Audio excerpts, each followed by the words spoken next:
Assalamualaikum warahmatullahi wabarakatuh. Alhamdulillah rabbil alamin. Hamdan yuwafi ni'amah wa yukafi mazidah. Asyhadu an la ilaha illallah wahdahu la syarika lah. Asyhadu anna Muhammadan abduhu wa rasuluh.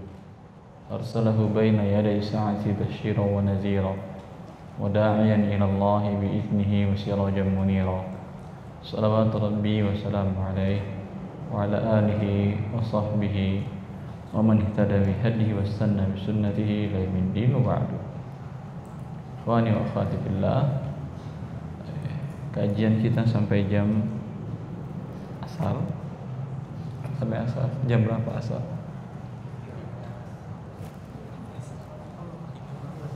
Hah? 3:10. Sampai jam 3 cukup ya. 10 menit siap-siap untuk sholat. Temanya apa? Harta haram amalan kontemporer. Iya. Masya Allah. 1,5 jam selesai nih. Insya Allah. Kalau gitu kita baca judulnya saja. Cukup 1,5 jam. Fotokopiin aja kalau gitu. Karena saya nulis buku ini 1 tahun, hampir 1 tahun. Kemudian 1 tahun itu tidak kurang per hari ada sekitar 4 jam, 5 jam. Ya, mulai dari mengumpulkan data sampai jadi bahan untuk ditulis. Ya, selama 1 tahun. Sekarang Anda 1,5 jam pengen selesai.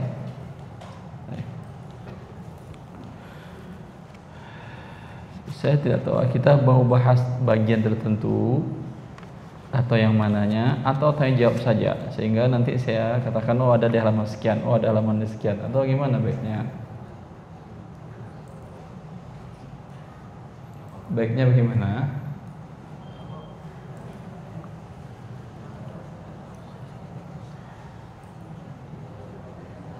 Mulai BPJS Syariah gitu. Berarti pertanyaan kalau gitu BPJS Syariah. Panitia mau enaknya bagaimana panitia?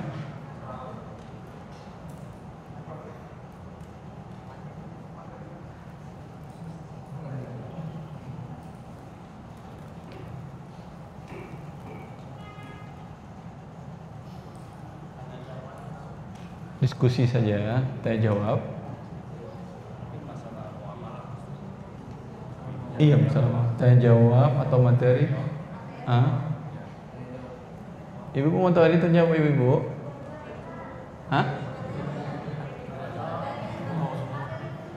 Materi dulu berapa menit? Habis itu tanya jawab. Baik. Insyaallah ta'ala. Iya, materinya tentang apa saya tanyakan? Karena materinya banyak. Karena saya terima harta haram amalan kontemporer. Harta haram amalan kontemporer 600 halaman. Ibu-ibu mau 6 halamannya atau 1 halamannya aja, atau yang mana dipilih? Itu yang suruh saya. Apa itu muamalah kontemporer gitu? Asuransi. BPJS, asuransi syariah. Apalagi bank, OJK.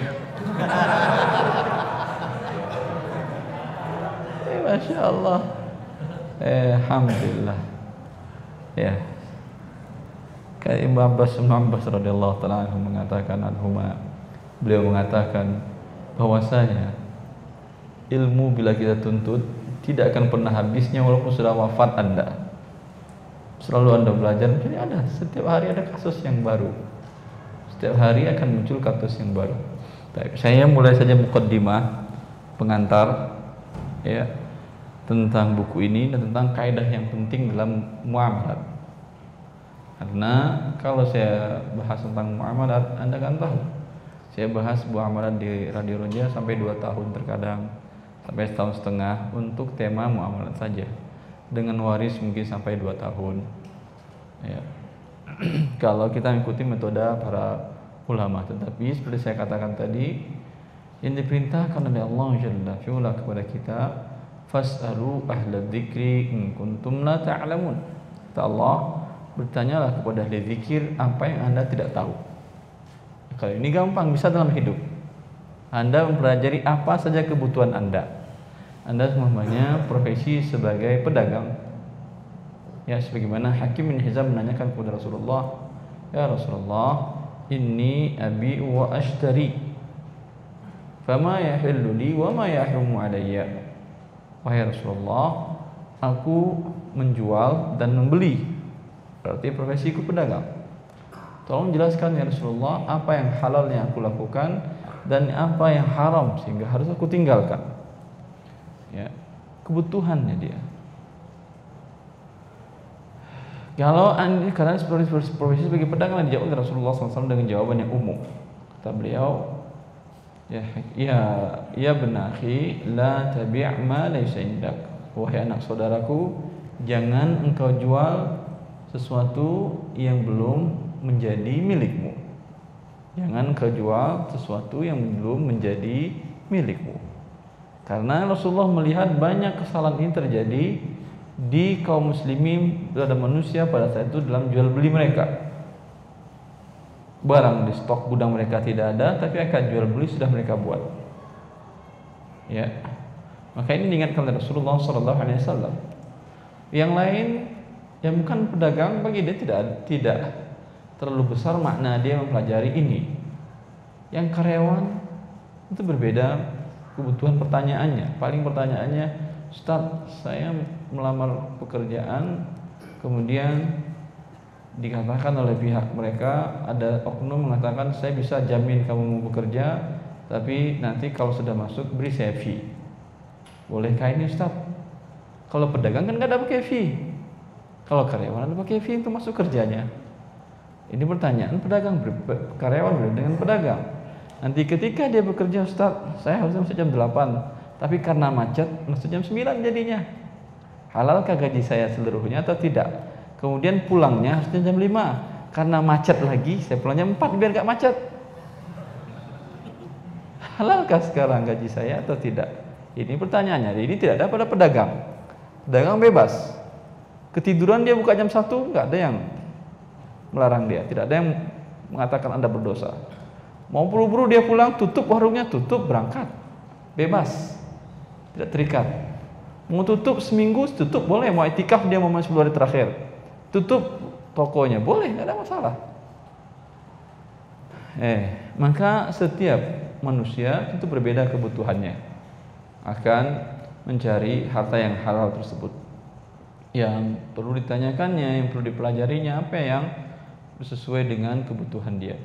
Secara garis besarnya, ya, hukum asal muamalah tersebut yaitu al-ibahatu was-sihhah. Al-aslu fil muamalat al-ibahatu was-sihhah. Hukum asalnya setiap muamalah adalah mubah dan transaksinya sah. Apa itu muamalat? Siapa yang tahu? Apa itu muamalat? Apa muamalat? Nama bank Ustaz, betul. Nama bank betul. Nama bank muamalat betul, tidak salah Anda. Adat istiadat bukan. Muamalat adalah hubungan seorang manusia dengan manusia yang lain. Ini diatur dalam Islam. Ya. Kalau ibadah, hubungan seorang manusia dengan Allah Jalla fi'ula dalam rangka mendudukkan diri kepadanya. Ini namanya apa? Ibadah. Hubungan manusia dengan manusia dinamakan dengan muamalat. Hubungan manusia untuk menikah, bagian dari muamalat ini. Hubungan manusia untuk mendapatkan harta, ini juga hubungan muamalat. Dan ini dinamakan dengan muamalat maliyah. Hubungan manusia untuk menghasilkan atau mendapatkan harta. Dan kita ketahui dinullah Islam ini adalah din satu-satunya yang menempatkan harta pada posisinya yang benar. Sebagian din menganggap harta, dan begitu juga orang muslim yang tidak memahami dinullah dengan baik menganggap harta sesuatu yang menghinakan, menjijikkan, kotor, najis, tidak boleh dicari, sehingga dia tidak mencari, tidak bekerja, tapi dia minta-minta ke orang. Ya, ada orang seperti ini.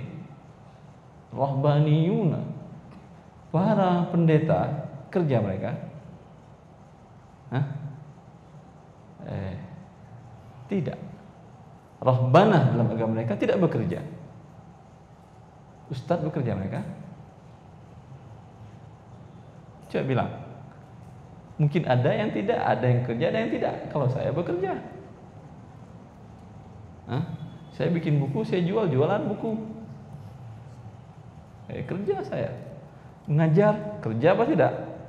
Ngajar. Saya ngajar program ekonomi Islam, program S2 dan S3 di beberapa perguruan tinggi di Indonesia, di Jakarta dan di luar Jakarta. Ada yang pengantarnya bahasa Arab juga. Kerja. Ya, kalau nggak ada kerja yang resmi, saya terkadang kerja masak di rumah sendiri bantu istri. Kerja juga. Kerja kan tidak bisa dapat uang. Iya atau tidak? Tapi bekerja ya, akhi. Maka dinullah menempatkan harta pada tempatnya. Dia sesuatu yang penting dalam kehidupan manusia. Tidak akan sempurna kehidupan manusia tanpa ini. Allah mengatakan wala tu'tus sufaha amwalakum allati ja'alallahu lakum qiyama warzuquhum fiha waqsuhum wa qul lahum qawlan ma'rufa. Kata Allah, janganlah berikan harta kalian yang harta itu merupakan qiyamah, pokok salah satu yang menopang hidup kalian. Coba, sehari Anda bisa hidup tanpa harta? Siapa yang bisa hidup tanpa harta sehari? Tunjuk tangan. Nggak ada? Kan bisa Anda puasa, nggak makan, nggak minum. Kalau itu sih bisa, Ustaz. Tapi tinggal di rumah di mana? Di luar, jangan di rumah. Hah? Enggak pakai baju itu nggak bisa. Betul. Baju harta itu nggak bisa itu. Itu nggak bisa kecuali orang yang sudah hilang akalnya bisa bagi dia. Tapi kalau yang itu nggak bisa. Maka tidak mungkin seorang manusia hidup tanpa harta. Oleh karena itu Allah mensifati harta tersebut qiyamah. Wala tu'tus sufaha amwalakum allati ja'alallahu lakum qiyamah. Kata Allah, janganlah kalian berikan harta-harta kalian kepada orang yang bodoh, tidak mengerti dalam memutar harta, ya, yang harta tersebut telah kami jadikan, kata Allah, penopang hidup kalian. Maka Islam, Allah menempatkan harta sebagai posisinya sebagai penopang hidup. Sesuatu penopang hidup penting atau tidak? Sangat penting. Bila umpamanya Anda punya pohon pisang ada di topang dengan penopang, cabut topangnya, apa yang terjadi? Rubuh. Rumah ada tiang penopang, cabut tiangnya, apa yang terjadi? Roboh. Taib. Manusia, harta penopang ini, cabut harta dari dia, apa yang terjadi? Mati. Nggak bisa makan, nggak bisa minum, nggak ada pakaian, nggak ada tempat tinggal. Ini sifat yang disifatkan yang akan harta. Tetapi Allah menempatkannya pada tempat yang sesuai dengan tempatnya, itu penopang hidup bila tidak. Tetapi bukan dijadikan sebagai tujuan hidup. Orang yang menggunakan akal fikirannya, yang dicarinya adalah kesenangan yang semu dan bersifat sementara atau temporer, keinginan menurut dia kebahagiaan dan kesenangan ada pada harta di dunia. Menurut dia senang kalau tinggal di apartemen. Senang tinggal di apartemen. Anak saya nangis tinggal di apartemen. Saya dulu di Arab Saudi, waktu kuliah tinggal di apartemen, nangis, sempit, nggak bisa kemana-mana. Kalau anak kampung kan enak, keluar rumah, kemana-mana, pulang sore malam aja. Kan apartemen nggak bisa kemana-mana. Hanya dinding segi 4, satu dinding lagi. Sebagai menurut, masya Allah, indah. Padahal tinggal di dalam pusing dia udah. Begitu mereka melihat, betulkah kebahagiaan ada di sana? Juga tidak. Karena kalau kebahagiaan ada di sana, maka Allah jadikan itu tujuan hidup Anda. Jelas? Wala nuhyiyannahu hayatan thayyibah. Allah mengatakan sesungguhnya orang beriman, alladzina amanu wa 'amilus shalat fala nuhyiyannahum hayatan thayyibah. Orang beriman dan beramal saleh maka berikan kata Allah kehidupan yang baik. Maka syarat mendapatkan kehidupan yang baik adalah iman dan amal soleh, bukan harta. Bila itu menjadi dia memang tempatnya betul penopang. Yang namanya penopang, apakah dia tujuan? Anda tanam pisang, tujuannya buahnya atau penopangnya? Buahnya. Ketika pisangnya sudah diambil, penopangnya diapain? Buang sudah. Paham? Ketika Anda mendapatkan kebahagiaan tadi dengan beriman dan amal soleh, dan penopang ini bisa digunakan, gunakan. Buang dia untuk kebaikan dunia dan akhirat Anda. Berikan kepada fakir miskin, keluarkan zakatnya. Berikan kepada kerabat. Keluar dari Anda berarti kan ya, kalau penopang hidup Anda, sudah Anda nggak perlu topangan, sudah berikan ke sang malik. Kalau sudah cukup, kan pisang itu kalau berdiri bagus, perlu penopang nggak? Tidak. Maka subhanallah, Allah mensifati harta dengan posisinya yang sempurna. Karena ini adalah Allah yang menciptakan harta. Allah mengatakan sebagai penopang hidup Anda, tapi dia bukan tujuan. Yang salah kalau tadi ada sebagian agama yang menganggap bahwa harta sama sekali tidak ada gunanya dalam hidup. Hina, dina, tidak guna, najis segala macam, jangan dicari. Islam tidak. Allah bilang penopang berarti penopang penting. Kalau tidak, rubuh dia. Tetapi ada sebagian orang dan cara pikir manusia dengan logikanya dia melihat kebahagiaan ada dalam harta, sehingga harta menjadi tujuan dia. Untuk mendapatkan harta tadi, walaupun harus melanggar syariat Allah, nggak jadi masalah bagi dia. Untuk mencapai tujuannya tadi. Walaupun Allah mengharamkan riba, nggak jadi masalah bagi dia. Yang penting dapat gaji gede. Walaupun Allah mengharamkan maisir, perjudian, tidak masalah berharap dia menang dari perjudian. Walaupun Allah subhanahu wa ta'ala mengharamkan menzalimi manusia, bagi dia tidak menjadi pikir, tidak mengambil pusing bila tujuan hartanya tercapai, yang diinginkan dia tercapai. Sampai pun waktu Allah memerintahkan dia untuk melakukan ibadah kepada Allah dengan masuknya waktu azan, ya, dan waktu sholat sudah mau habis, bisnisnya sedang luar biasa, sedang banyak zabun, sedang banyak pembeli, pelanggan, nggak bakal ditinggalkan dia. Ini dia sudah menjadikan harta sebagai tujuan hidup, bukan lagi penopang hidup dia. Memang ini hidupnya dia, dan dengan demikian dia tidak akan mendapatkan kebahagiaan di dunia sebelum di akhirat. Ya. Dan bahkan Rasulullah Sallallahu Alaihi Wasallam mendoakan kehancuran bagi orang-orang ini. Bagaimana? Siapa yang siap? Saya doakan agar dia hancur hidupnya dunia. Di dunia saja, di akhirat nanti urusan Anda sama Allah. Di dunia ini ada yang siap berdiri, saya doain sekarang. Yang lain ngaminin ya. Ada yang siap? Gak ada yang berani Anda. Ini yang doakan Rasulullah Sallallahu Alaihi Wasallam. Ini doa Rasulullah mendoakan kehancuran kepada orang ini dengan sabda beliau, ta'isa abdud dinar. Hancur dan celakalah budak dari dinar, uang emas. Dia budak dinar, bukan budak Allah. Ta'isa abdud dirham. Celakalah dan hancurlah budak hamba dari uang perak. Tadi uang emas, sekarang uang perak. Ya. Perlu suap untuk masuk pekerjaan, nggak ada masalah bagi dia. Pakai suap, pakai apapun nggak ada masalah. Dengan cara yang halal, pakai apapun tidak ada masalah. Yang penting dapat dia dinar dan dirham, emas dan perak. Walaupun Allah larang, bagi dia tidak ada masalah. Sekarang Tuhannya adalah emas dan perak, bukan lagi Allah. Karena seorang hamba akan patuh dengan tuannya kan? Iya kan? Tahu? Budak belian itu patuh kepada tuannya. Itu namanya budak. Anda yang menjadi budak Allah, Anda yang menciptakan Anda adalah patuh kepada yang menciptakan Anda, Allah Jalla wa'ala. Maka orang yang menjadikan harta sebagai tujuan, sungguh dia adalah budak harta dan bukan lagi budak Allah Jalla wa'ala. Padahal maqam, posisi sebagai budak Allah, posisi yang mulia. Kalau Anda budak manusia, gak bagus. Budak atasan jelek. Budak direktur apalagi. Tapi kalau budak Allah, posisi yang tinggi. Allah mengatakan tentang Rasulullah sallallahu alaihi wasallam dalam firman-Nya, subhanalladzi asra bi 'abdihi.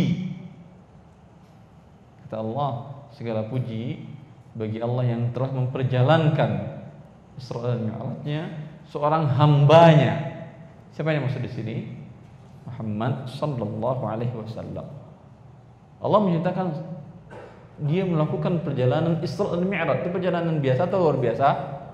Luar biasa. Allah katakan sifati Rasulullah SAW di waktu itu dengan sifat hamba, sifat yang paling sempurna dan baik bagi Rasulullah SAW. Maka ya, sifat yang mulia menjadi hamba Allah, sifat yang paling hina menjadi hamba selain Allah, budak selain Allah, budak harta, ya, budak suami, budak istri, budak anak, budak orang tua dan lain-lainnya. Kapan Anda jadi budak mereka? Ketika mereka menganjurkan kepada menentangi Allah dan Anda turut kepada patuh dengan dia, ini Anda adalah budak dia, bukan budak Allah lagi. Kalau budak Allah, patuh kepada Allah, bukan kepada manusia. Tetapi bila manusia tadi mengajak Anda, istri, suami, orang tua, ibu, bapak, adik, teman, kerabat, untuk mentaati Allah, sesungguhnya Anda mendapatkan pahala. Ya, tapi dia mengajak masyarakat kepada Allah, Anda bukan budak dia lagi. Anda bukan budak Allah lagi, tapi budak dari dia. Jelas? Maka dalam masalah harta ini, ya Rasulullah doakan kehancuran bagi orang-orang yang menjadikan dirinya sebagai budak dari harta dan bukan budak dari Allah Jalla fi'ulah. Siapa orang yang bisa menjadi budak dari Allah ketika mencari harta ini, bukan budak harta? Ini doakan kehancuran Rasulullah SAW. Tentulah orang yang mengerti cara mencari harta yang halal. Ya, mengerti cara mencari harta yang halal. Siapa di antara Anda yang pernah mempelajari cara mencari harta yang halal, akal-akal transaksinya? Tunjuk tangan. Hah? Masya Allah, satu. Cuma satu di sini. Cuma satu Ustaz yang siap diuji, yang lain nggak siap diuji. Yang lain juga pernah belajar tapi nggak siap diuji, gitu Pak ya?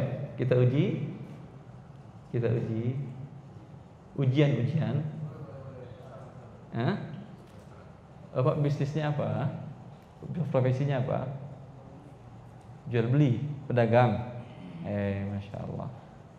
Satu pertanyaan riba. Kalau saya beli kepada Bapak barang Bapak namanya harga 75.000. Ya. Saya bawa uang 100.000. Bapak tidak ada kembalian. Apa yang akan Bapak lakukan?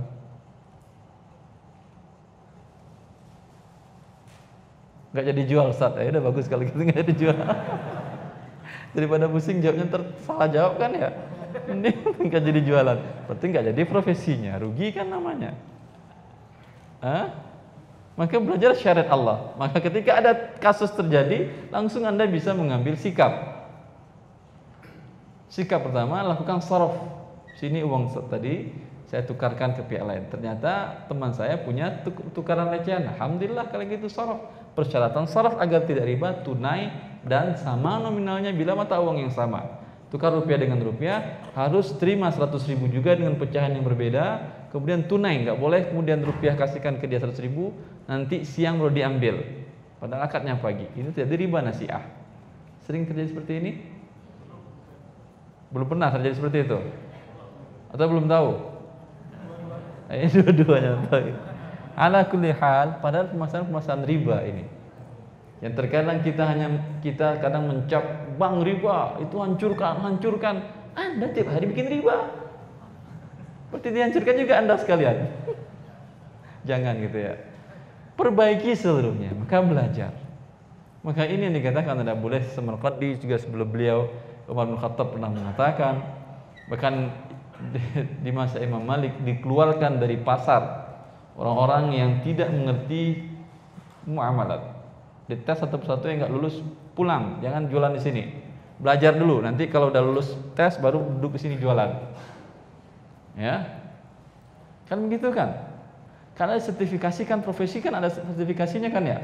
Bisa Anda dokter tapi tidak ngerti cara nyuntik, mungkin saja nggak pernah praktek dia. nggak ngerti cara nyuntik, duduk dia sebagai dokter, itu harus diusirkan dari tempat duduknya, iya atau tidak? Kalau tidak, salah dia nanti. Itu salah dalam menyuntik manusia.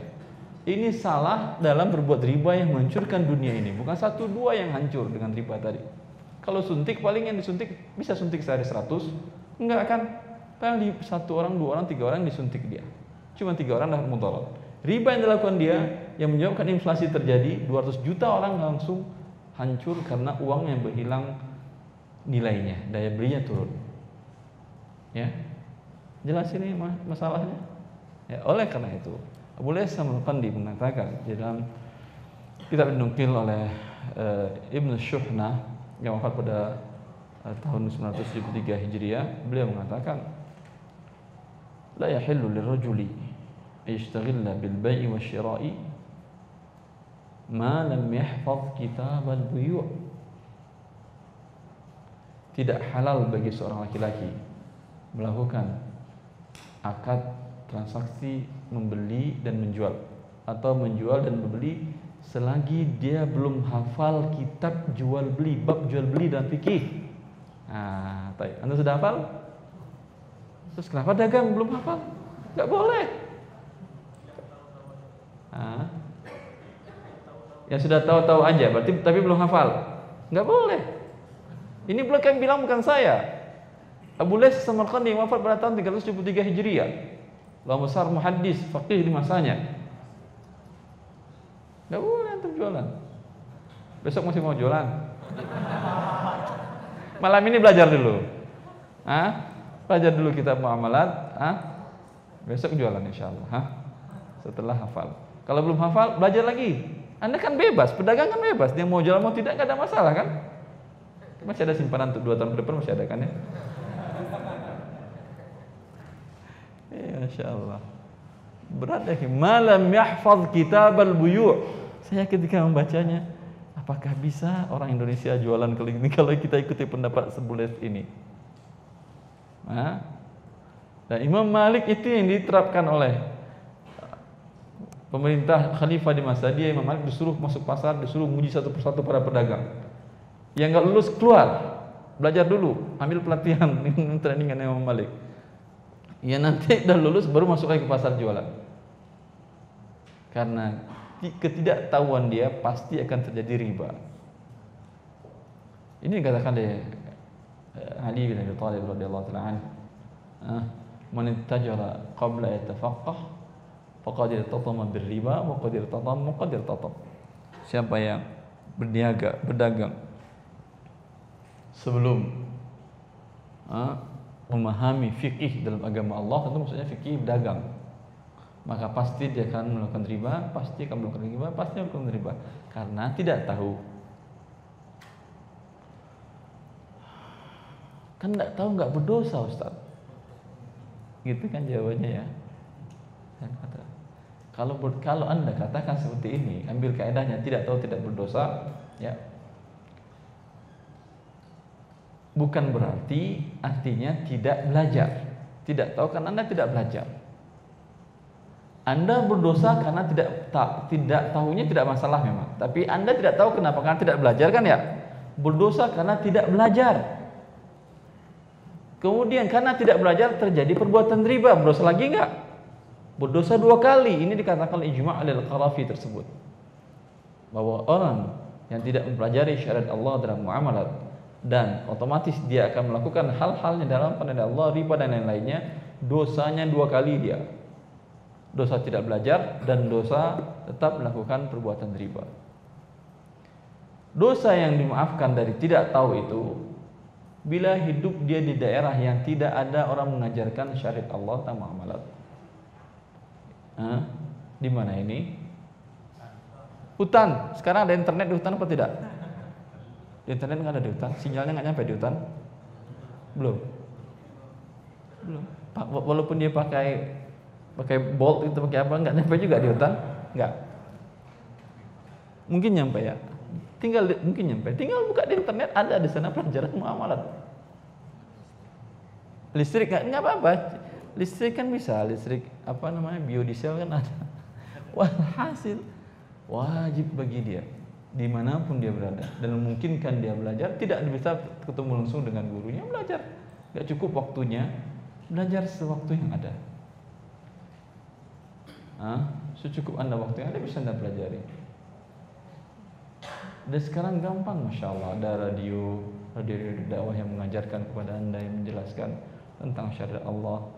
Kemudian ada banyak fasilitas yang bisa Anda gunakan untuk belajar syariat Allah. Ada WA juga, ada WA saya jawab muamalat, saya ada di grup Telegram yang dibuat oleh Bias yang dari Solo.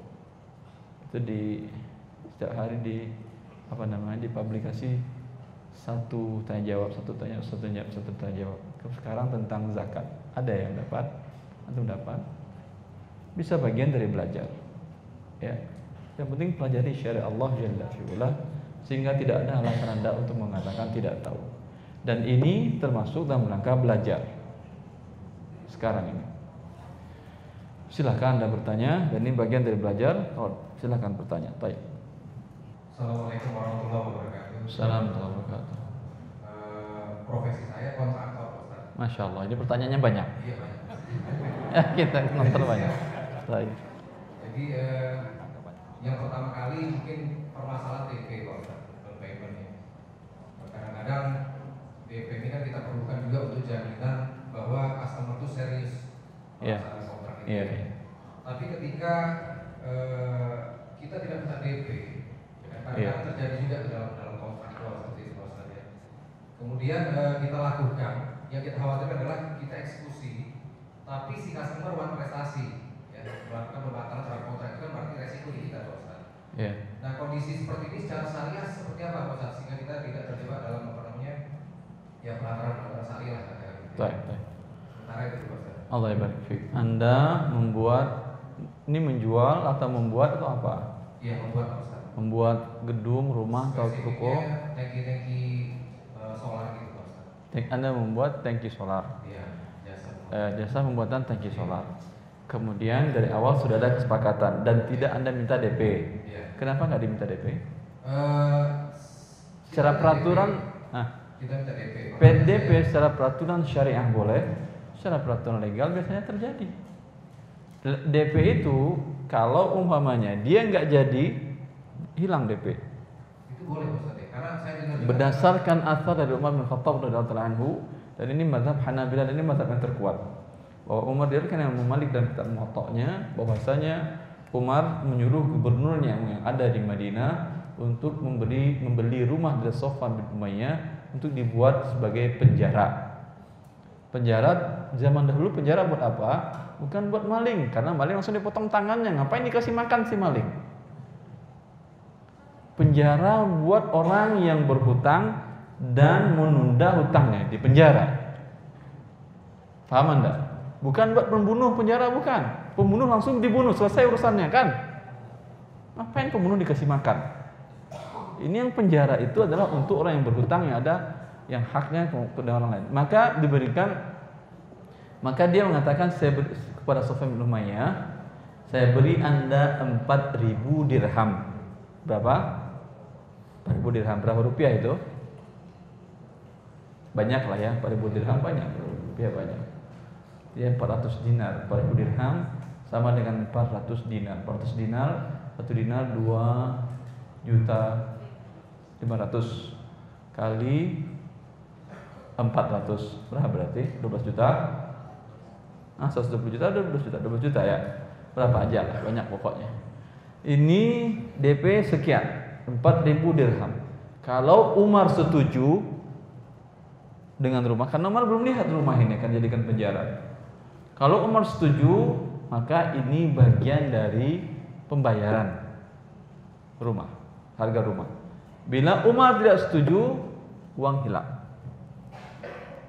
Diketahui oleh Umar dan Umar tidak memberikan tanggapan.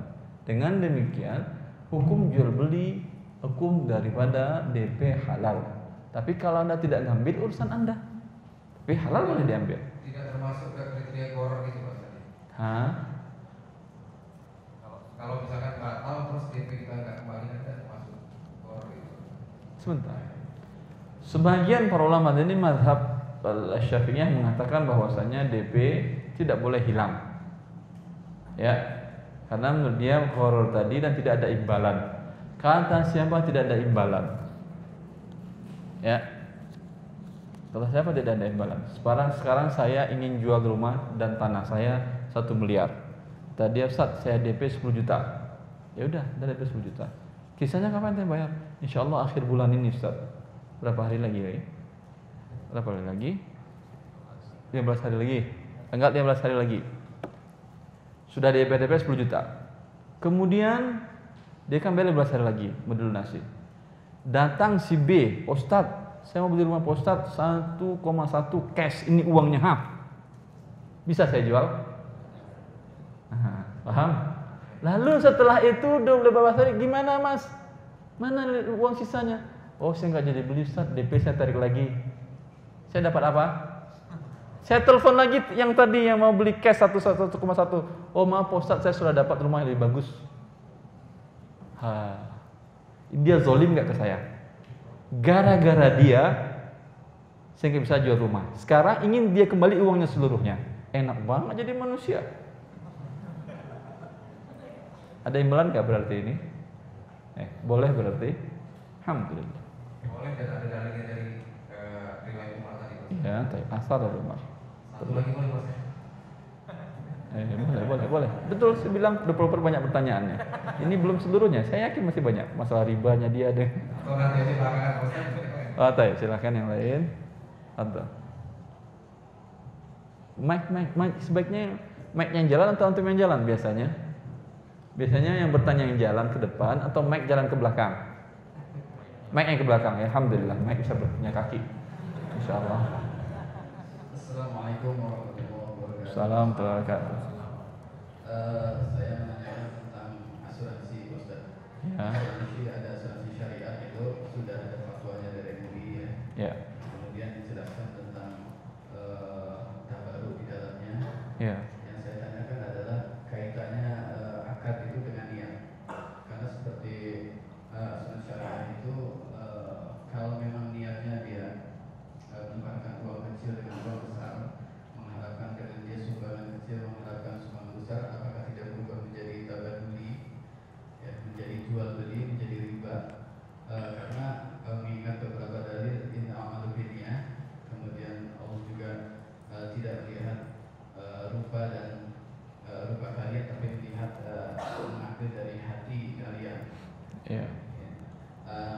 Pertanyaan saya, jadi kadang-kadang saya sering menjumpai beberapa marketing itu dia menawarkan dengan cara beberapa kalimat, di antaranya Pak, ini dengan Bapak store sekian ya, Bapak akan mendapatkan manfaat-manfaat, misalnya kalau meninggal mendapatkan sekian ratus juta. Meninggal 100 juta siapa yang nikmati?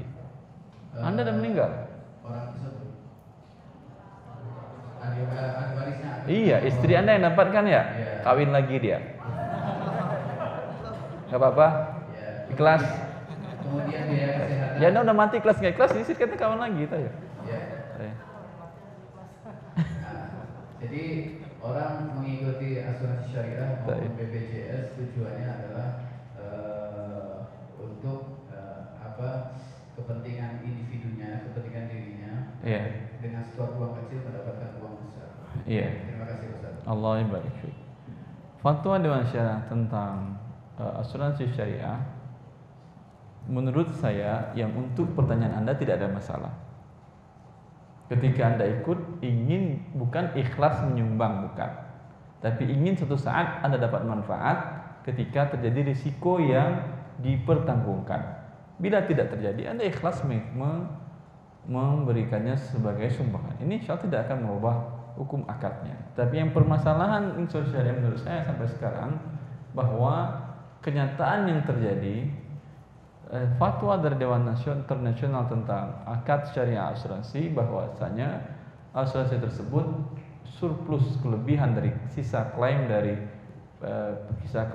premi yang dibayarkan oleh para peserta tidak boleh diakuinya sebagai keuntungan, karena dia sudah digaji, dipotong dari dana tabarruk tadi. Lalu keuntungan bukan milik dia. Bila menjadi milik dia, untung rugi milik dia, maka berubah akadnya menjadi akad jual beli yang hukumnya akan menjadi haram. Wallahu ta'ala alam. Adapun niat enggak ada masalah. Fadhal. Salam warahmatullahi wabarakatuh. Saya mau tanya nih, Ustaz, apabila saya beli barang di sebuah toko untuk dijual lagi, misalkan barang toko itu modalnya itu barangnya itu misalkan 1 juta, terus dia jual ke saya 1,2. Nah, saya kan untuk jual lagi, saya membayarnya itu mungkin setelah 1 minggu setelah barang itu laku. Iya. Nah, tapi ketika barang itu nggak laku, saya kembalikan lagi barangnya dengan untungnya tadi 200.000 kan untungnya. Nah, begitu apakah boleh saya Anda kembalikan ke dia dengan untung bagaimana maksudnya? Misalkan Barang dikembalikan tambah 200.000. tambah 200.000 ke dia, dia ngasih 200.000 ke yang dijual tadi. Nah, jadi Barang kembali. nah, Anda kasih 200.000. nah, Keuntungan siapa ini? keuntungan dia, jadi kan dia Untung tadi. Gini, Ustaz, Pak, saya paham. Bukan untung barang kembali ke dia, untung atau rugi dia? untung modalnya kan 1 juta. Berarti Anda hibah lagi 200.000 gitu. Jadi apa? Ibaratnya saya nyewa barang dia gitu, saya jual gitu. Untuk seminggu waktu dengan waktu Kompensasi barang dengan seminggu di tangan Anda. iya. Ya. Bila di tangan Anda tadi harga jadi naik, tetap Anda berikan juga. Dia beli 1 juta, pada waktu itu memang 1 juta, tapi pada saat Anda serahkan, harga barang tadi menjadi 2 juta. Tetap juga Anda berikan kompensasi. Dan perjanjian di awal 200.000, saya misalkan saya kembalikan lagi. Tidak, saya jawab, insya Allah nggak ada masalah. Pertanyaan kedua, kalau Ini tadi udah 3 pertanyaan pertama. konvensional boleh nggak, Ustaz? Apa? Belanja di pegadaian konvensional, belanja barang gitu, seperti handphone, elektronik seperti itu, Ustaz. Belanja barang, Di pegadaian yang konvensional. itu barang dia atau barang orang dijualnya? Barang yang udah nggak diambil sama orang yang itu, Ustaz, yang udah disita sama pegadaian. Yang sebentar. Yang barang sitaan itu barang dia atau barang orang? Barang yang Saya ulangi lagi. Dia orang ini barangnya diambil oleh pegadaian. Kenapa? karena sudah nggak bayar lagi, Ustaz. Ya dia nggak bayar pokok hutangnya atau ada pertambahan dari hutangnya. Allah Ta'ala nggak tahu. Saya tahunya barang Tanya ke dia, ini barang kenapa yang diambil? udah nggak bayar. Dia tidak dibayar dia pokok hutangnya atau bunga pertambahannya. Nggak tahu itu. Masalahnya kalau pokok hutang tidak dibayarkannya, yang barang biasa lebih mahal daripada pokok hutang. Ya atau tidak? Biasanya sekitar 80% dari pokok hutang. Pokok hutang 80% daripada harga barang. Barang umpamanya harga 1 juta, berarti hutangnya sekitar 800.000 atau 700.000. Sekarang diambilnya semuanya. Berapa yang dizoliminya orang tadi? 300.000. Sekarang Anda ambil barang, Anda beli barangnya dengan cara yang zalim, tidak sah perpindahannya ke tangan Anda. Jelas? Allah barik fiik. Yang pertama tadi apa? Yang panjang tadi? Lupakan aja ya. Ayo tetep. Anda beli barang, kemudian keuntungan 200.000, kalau Anda kembalikan Anda bayar 200.000. Kalau tidak laku, Anda mau tujuannya mau cari untung dagang atau ingin cari bagi-bagi uang? Beda ini. Kalau ingin bagi-bagi uang boleh sistem seperti tadi. Berarti itu kan satu item 200.000 kan ya keluar ya. Kalau 100 item yang diambil berapa sudah? Kalau 100 item yang Anda ambil, berapa sudah berkurang uang Anda? 200 kali 100 berapa? 20 juta. Kalau 1000 item, habis rumah aset rumah Anda. Ini berarti mau nyumbang bagi-bagi uang. Boleh, nggak ada masalah. Tapi kalau ingin bisnis bukan begini caranya. Caranya ingin bisnis, masalah boleh nggak ada masalah. Tapi kalau ingin bisnis, saya beli barang Anda. Ya. Apa? Kata siapa beli barang sebagai modal? Saya jelaskan kepada Anda. Apakah orang punya barang di Tanah Abang semuanya belinya cash? Tanpa modal kan? Bisa. Abdurrahman bin Auf dari masa dahulu sampai sekarang bisa Anda beli barang tanpa modal. Caranya bagaimana? Saya beli besok, saya bayar 3 hari lagi. Anda pikirkan dalam 3 hari bisa menjualnya. Cukup? Kalaulah, bukan salam. Kalaulah bisa Anda membeli barang itu sebagai pedagang ini ya, saya maksud ya. Harus punya uang cash Anda beli, rugi Anda. Bukan sebagai seorang pedagang Anda namanya ini. Konsumen namanya ini. Memang pedagang itu dia dengan tanpa modal bisa mendapatkan barang untuk dijualkan kembali. Bukan konsinyasi saja, beli cash. Bukan beli cash, dengan beli tidak tunai. Kan biasa pedagang-pedagang besar itu. Konsinyasi ada juga yang konsinyasi, ada juga yang sekarang saya ambil 100 kodi pakaian A. Nanti saya bayar sebulan lagi. Kadang mereka menggunakan giro atau tidak? Giro kapan biasanya jatuh temponya? Mundurnya berapa lama? 3 bulan. 3 bulan itu berarti ngutang atau tidak? Ada modal nggak namanya nih? Nggak ada modal.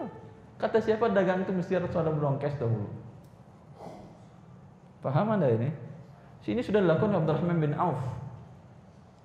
Jauh di masa ketika dia bertengkar dengan Sa'ad bin Zaid. Sa'ad menyerahkan setengah hartanya. Ya, Abdurrahman, ambil setengah hartaku, hibah. Karena dia seorang pedagang kaya di Mekah. Kemudian Sa'ad juga selain menawarkan hartanya setengah buat modal Abdurrahman, istri juga ditawarkan. Silakan, saya punya istri 2, mana yang kau sukai aku ceraikan, silakan nanti kau nikahi kalau dia mau. Jelas? Kemudian dikatakan Abdurrahman bin Auf, barakallahu laka fi malika wa ahlik. Saya tidak butuh, bukan semoga Allah memberkahi harta dan istrimu, tetapi tunjukkan aku di mana pasar aku akan berbisnis. Punya uang dia ini, bisa dia berbisnis. Ketika Aisyah menceritakan ketika Rasulullah SAW wafat, sudah perniagaan dari Syam ke Madinah cukup untuk memberi makan semua orang Madinah, dia sedekahkan karena Allah. Sekitar 20 tahun setelah itu. Jadi orang kaya raya dia dari nol. Terus dari mana dia dapat modal? Cara dia berbisnis? Dia beli barang dengan akid, itu susu yang keras, dengan tidak tunai, kemudian dijualnya tunai, dapat uang dan dapat untung. Di sana dia mulai perdagangan. Kan banyak orang yang mulai perdagangan di mana-mana, di toko-toko, di pusat-pusat perdagangan dengan tanpa modal, datang dari kampungnya, kemudian setelah 10-15 tahun menjadi orang kaya raya di pusat perbelanjaan tersebut. Banyak ya. Kalau dia mengerti cara yang halal, sayangnya mereka banyak yang tidak mengerti cara yang halal. Ya, kalau mengerti cara yang halal, tadi bisa beli barang dengan tidak tunai. Daripada Anda calo tanah, lebih baik Anda beli tanahnya. Calo cuma dapat 2,5%. Ya atau tidak? Kalau Anda naikkan harganya dari yang ditentukan oleh si penjual, tidak halal bagi Anda. Kalau saya mengatakan, ini tolong jualkan tanah saya, ya, jualkan 1 miliar semuanya, 1 M. Kemudian untuk Anda 2,5% dapat 5 juta. Jelas? Terjual oleh dia 1,1. Berapa untuk dia? Tetap 25 juta. Bukan 125. Tadi kan sudah saya bilang 25. Ketika dia jual lebih, itu uang saya, barang saya. Kalau dia ingin lebih besar, caranya bilang saya. Ini belum kalau akad jual beli lebih gede lagi kalau akad jual beli.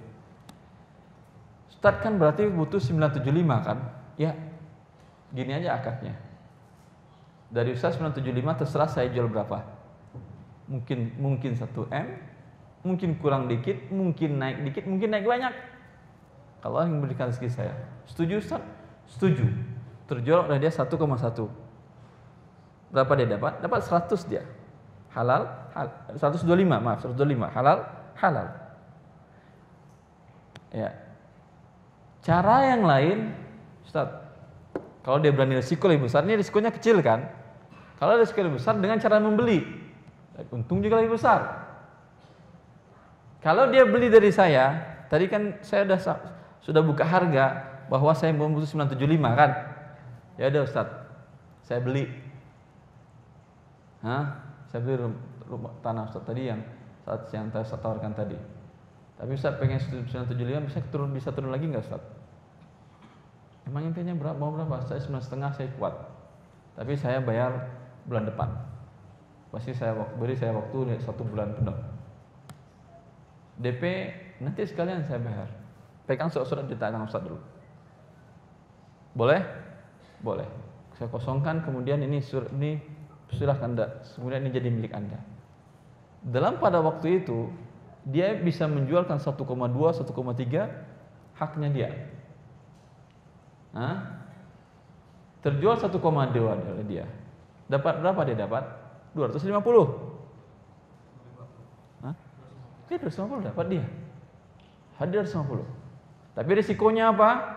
Bulan depan sediakan 950 ke sini.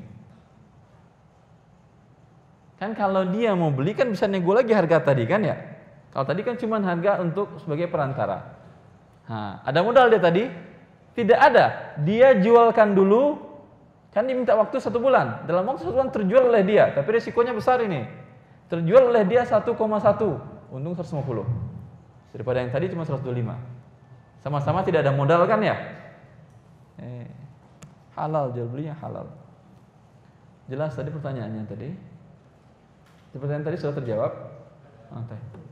Kalau seperti yang tadi Anda mau bukan jualan namanya, mau bagi-bagi uang.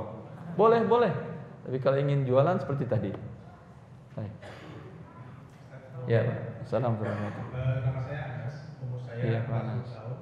Saat ini saya karyawan swasta. Masya Allah. Saya insya Allah pengen pensiun di umur 50 tahun. Masya Allah. Tinggal berapa tahun lagi? 10 tahun lagi. Masya Allah, masih lama ya. Ya, saat ini saya memiliki investasi reksadana. Jadi reksadana itu setiap bulan saya subscribe sekitar 1 juta. Setiap bulan Anda store 1 juta. Store 1 juta. Ya, ke reksadana. Untuk membeli instrumen reksadana. Instrumen reksadana. Instrumen reksadana yang saya pilih adalah saham. Karena return-nya sekitar 15-20%. Ya.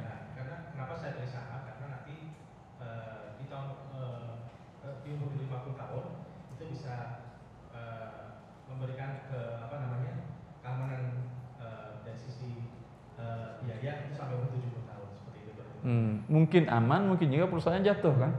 Iya. Ya, kalau ketika jatuh Anda ikut jatuh kan ya? Iya, betul. Iya, Karena betul. investasi reksadana ini saya pikir mungkin returnnya yang paling bagus dan dibandingkan dengan investasi yang lain.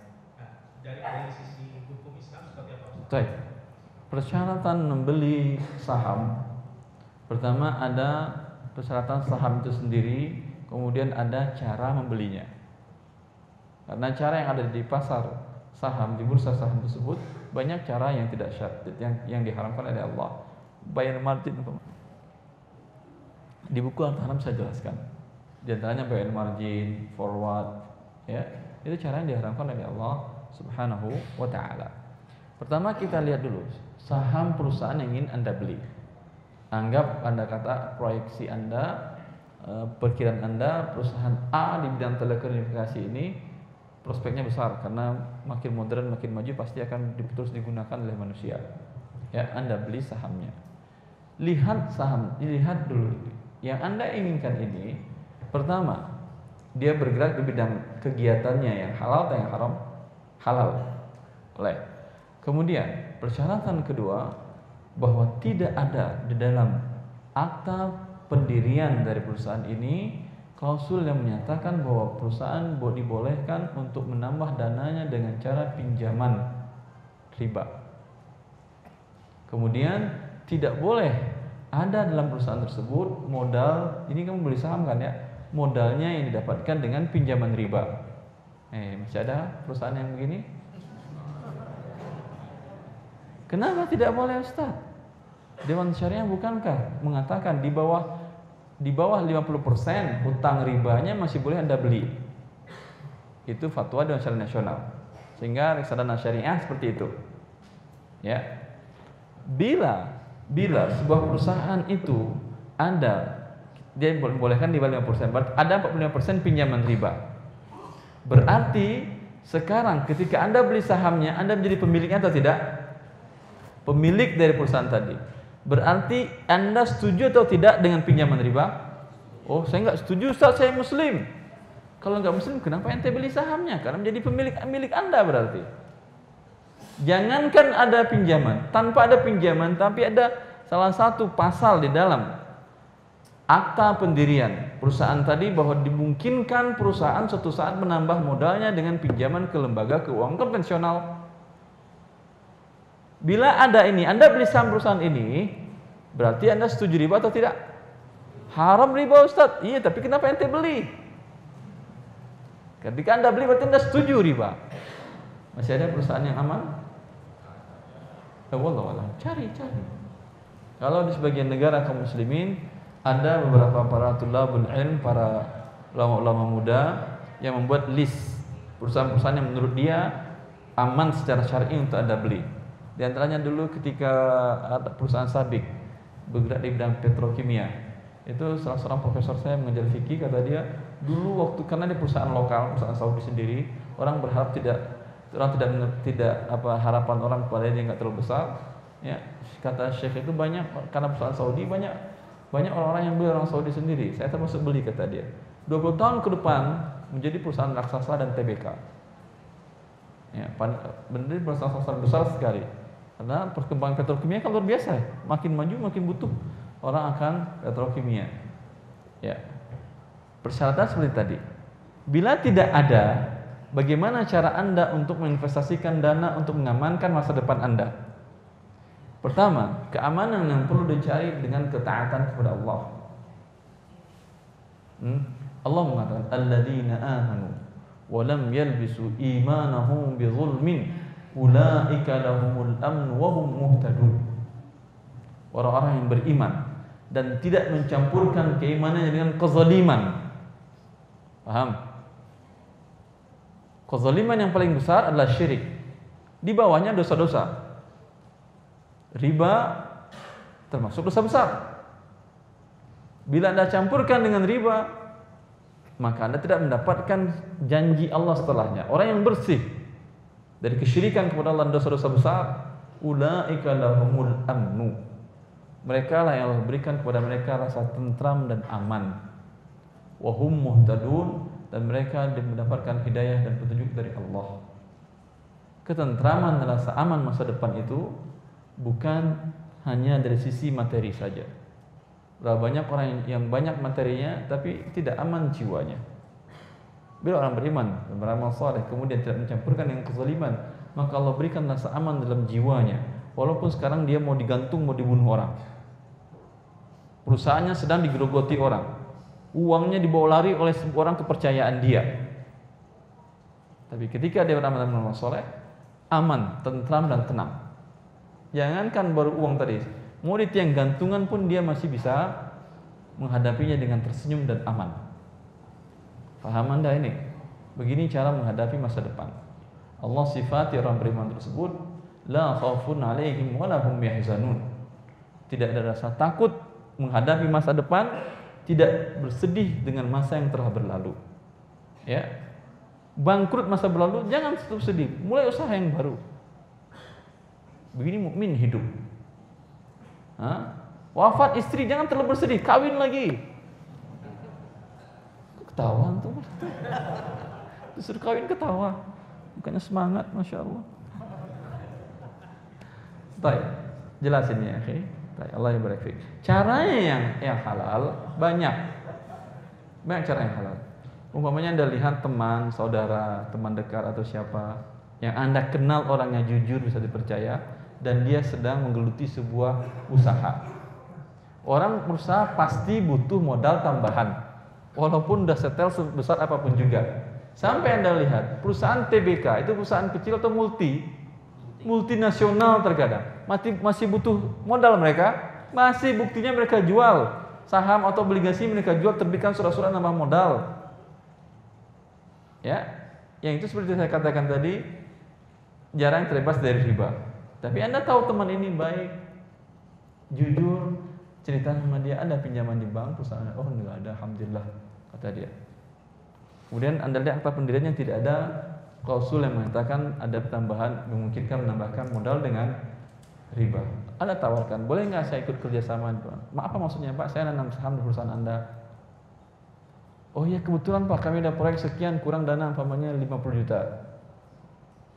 Saya masukkan 50 juta, berarti saya memiliki sekian persen dari perusahaan aset Anda dan seluruhnya. Hitung per waktu Anda memasukkan 50 juta tadi. Perkirakan sekarang ada 200. Oh berarti 1:4, ya kan ya? 1:4. Anda memiliki 4, saya memiliki 1 dari perusahaan ini. Tahun depan kita hitung naik jadi 500 asetnya, berarti saham saya naik menjadi 100.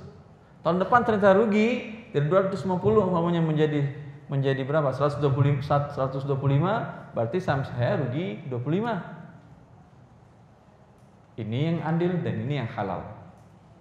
Dan untuk menaikkan saham aset dari 250 dalam setahun sampai 1 miliar gampang, masuk akal atau tidak?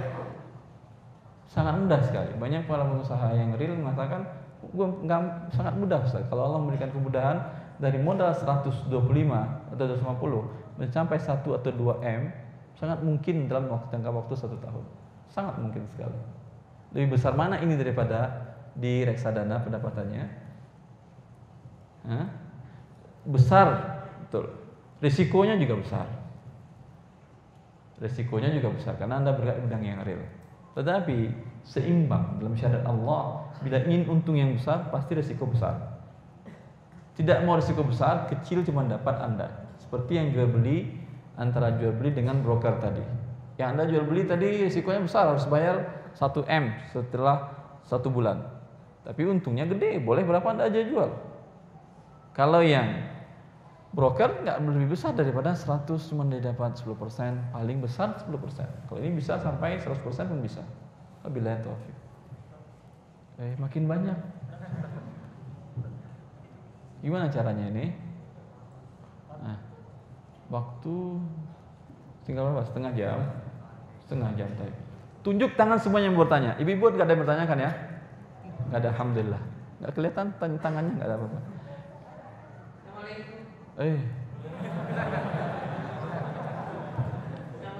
Waalaikumsalam warahmatullahi wabarakatuh. Saya mau bertanya, saya diberi amalan zikir oleh almarhum kakek untuk berniaga. Zikirnya adalah Alhamdulillahillazi wahiddunya al-Islamim Allahul la ilaha wal hayyul qayyum. Apakah itu sesuai tuntunan dari Rasulullah? Allah barik fi ibu. Kakek ibu Nabi? Bukan. Ada riwayatnya dari Rasulullah ini? Saya tidak tahu. Kalau saya tidak tahu. Ibu tahu ada riwayat dari Rasulullah? Saya juga tidak tahu. Ibu juga tidak tahu. Kalau tidak tahu sama dengan saya. Dengan demikian jangan amalkan. Membaca ayat kursi kapan saja boleh. Tetapi diyakini ayat kursi sebagai pelaris, ayat kursi sebagai ini dipajang di mana-mana di toko, jangan. Kecuali ada tuntunannya. Ya, yang ada doa dari Rasulullah, doa masuk pasar. Ya, itu ya ada doanya. Kemudian tips yang lain Rasulullah, burikal ummati fi bukuriha, diberkahi umatku di waktu paginya. Habis sholat subuh, selesai kewajiban rumah tangga ibu, berangkat langsung buka tokonya. Ini diberkahi.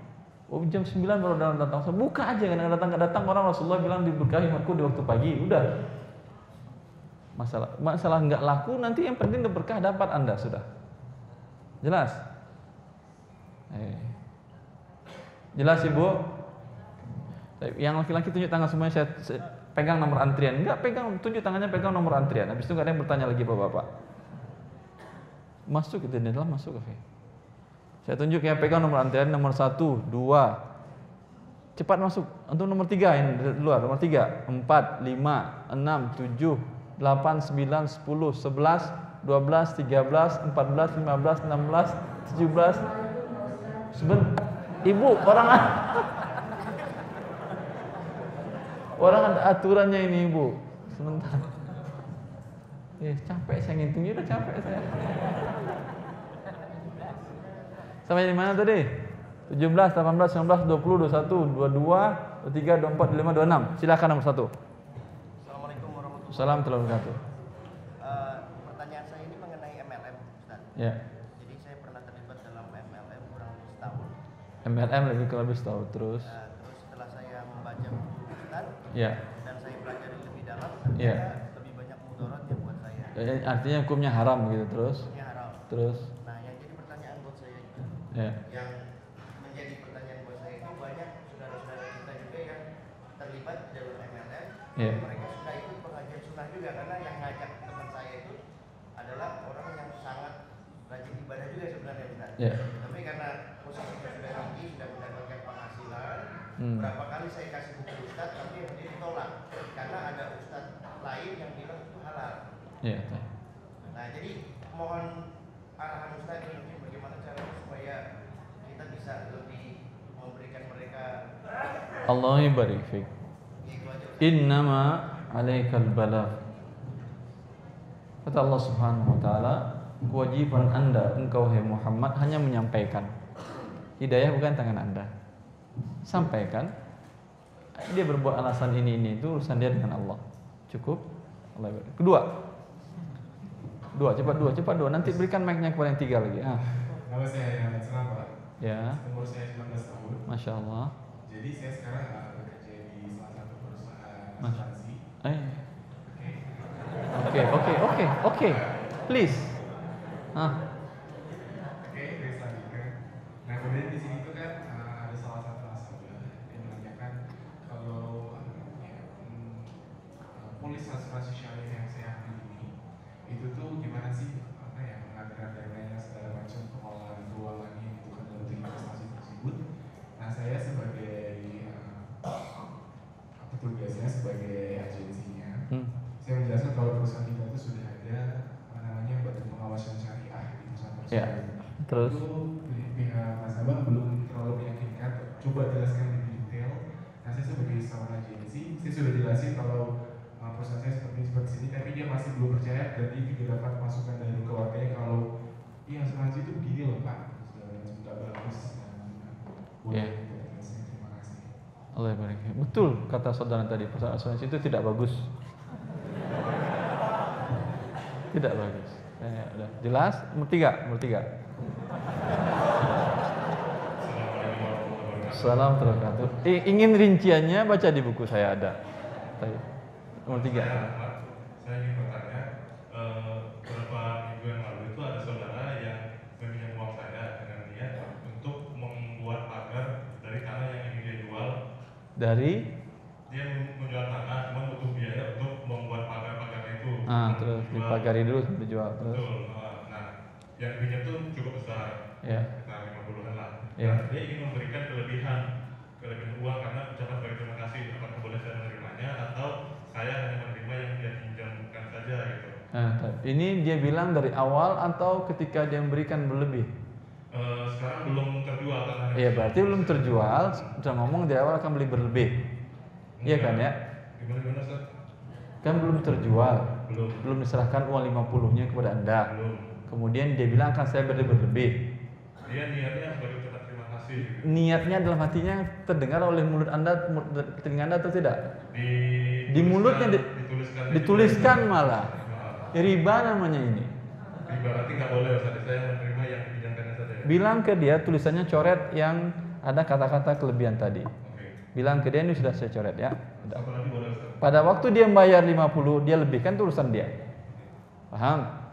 Tapi tidak ada perjanjian. Bila ada perjanjian dipersyaratkan jadi riba dia. Baik, nomor 4. Antrian 21 orang ya. Nanti menzolimi 20 orang mau? Jangan zolimi orang 20. Nanti mereka doakan Anda nggak bisa kembali uang 50 loh. Ya Allah, dia menzolimi aku. Gila, zolimilah dia, jangan kembalikan 50-nya. Assalamualaikum Ustaz. Saya ada usaha sewa menyewa alat elektronik. Jadi kejadiannya sudah disepakati harganya. Kemudian saya kirimkan barangnya. Acara belum berlangsung tapi dia sudah transfer. Ketika acara berlangsung, salah satu alat elektronik itu mengalami kerusakan. Nah, ketika saya tanyakan tidak berfungsi berarti. Tidak berfungsi salah satunya. Saya ingin mengembalikan, dia bilang nggak usah. Ingin dibayarkan kembalikan uangnya. Tapi duitnya sudah ditransfer, dia punya kebiasaan mentransfer sebelum acara itu selesai. Iya, terus. Nah, itu gimana? Kemudian karyawan yang mengantarkan dikasih tips. Sedangkan dia Karyawan gampang, tinggal Anda izinkan tips buat karyawan halal bagi dia. Oh gitu ya. Iya. Makasih, Ustaz. Iya, yang kemudian uang karena Anda kembalikan karena nggak ada yang nggak berfungsi, dia ikhlaskan. Iya, dia bilang, Alhamdulillah sama dengan beliau tadi itu. Yang 4, yang 5. 4 udah. Assalamualaikum. Assalamualaikum warahmatullahi wabarakatuh. Ustaz, jadi ada seseorang meninggal dunia, Ya. kemudian almarhum memiliki saham di perusahaan tempat kerja itu. Kemudian Ya. warisnya berniat mencairkan sahamnya. Ya. Halal nggak Pak uang yang diterima dari jual saham itu? Mengingat perusahaan itu perusahaan asing Pak, yang kayaknya kita nggak tahu. Perusahaan asing apakah haram? Enggak kan? Walaupun perusahaan bukan perusahaan muslim ada perusahaan yang non muslim yang halal. Ada, kegiatannya bukan kegiatan yang haram, bahkan ada di antara tidak pakai pinjaman riba juga ada. Jelas? Cek perusahaannya tadi, bila kegiatannya kegiatan halal, jual. Ya, kegiatannya walaupun perusahaan asing. Banyak kan perusahaan asing yang halal? Banyak. Syarikah bin Laden, Zamzam Tower itu perusahaan asing atau perusahaan lokal? Zamzam Tower, Grand Zamzam yang di Mekah. Itu yang perusahaan asing, perusahaan lokal. Asing halal atau haram? Halal ya, muslim yang punya itu. Jadi bukan berarti perusahaan asing halal haram, dilihat. Ya, kemudian dibagi kepada ahli waris. Jelas? Allah barik. 6, cepat 6. Belakang 6. Antum berapa? 6 saya bilang. Ada. Jazakallah khair. Enggak apa-apa. Enggak apa-apa ya. Insyaallah di sini 7. Ya, fadhal. Kami mungkin dengan paket umroh. Setelah umroh. Pertama, apakah boleh memasarkan paket umroh di mana apabila paket tersebut belum terbooking? Apa belum? Paket tersebut belum terbooking. Maksudnya belum terbooking? Jadi kalau misalnya kita mau memasarkan paket umroh, Ya. tapi misalnya untuk tahun depan Ustaz ya. 2 tahun lagi belum booking tempat, belum booking tiket, boleh. Ini namanya salam fil manafi'. Akad salam untuk jasa. Boleh. Dengan konsekuensi murah. Karena Anda dapat modal di awal Anda. Kewajiban Anda memberangkatkan di umroh dengan janji pesawatnya pesawat A atau yang sekelas, tempat tinggal di sana hotelnya bintang sekian atau yang sekelas, boleh, dengan syarat harus lebih murah. Kan 2 tahun lagi, yang uang ini boleh Anda putar. Anda jual beli kambing sampai nanti 2 tahun lagi masih boleh. Kan untungnya besar tuh jual beli kambing kan ya. Umroh hubungannya dengan kambing erat ya akhir. Umroh dengan kambing erat karena masalah ada kesalahan bayar dam kan, damnya pakai kambing. Anda putar di Indonesia mau jual beli kambing bagus. Kewajiban Anda hanya atau tukar dalam jual konveksi, apapun bentuk usaha yang dilakukan halal. Hanya kewajiban Anda memberangkatkan dia pada 2 tahun yang akan datang. Boleh. Allah ya barik. Namanya salam fil manafi'. 7 dulu. 7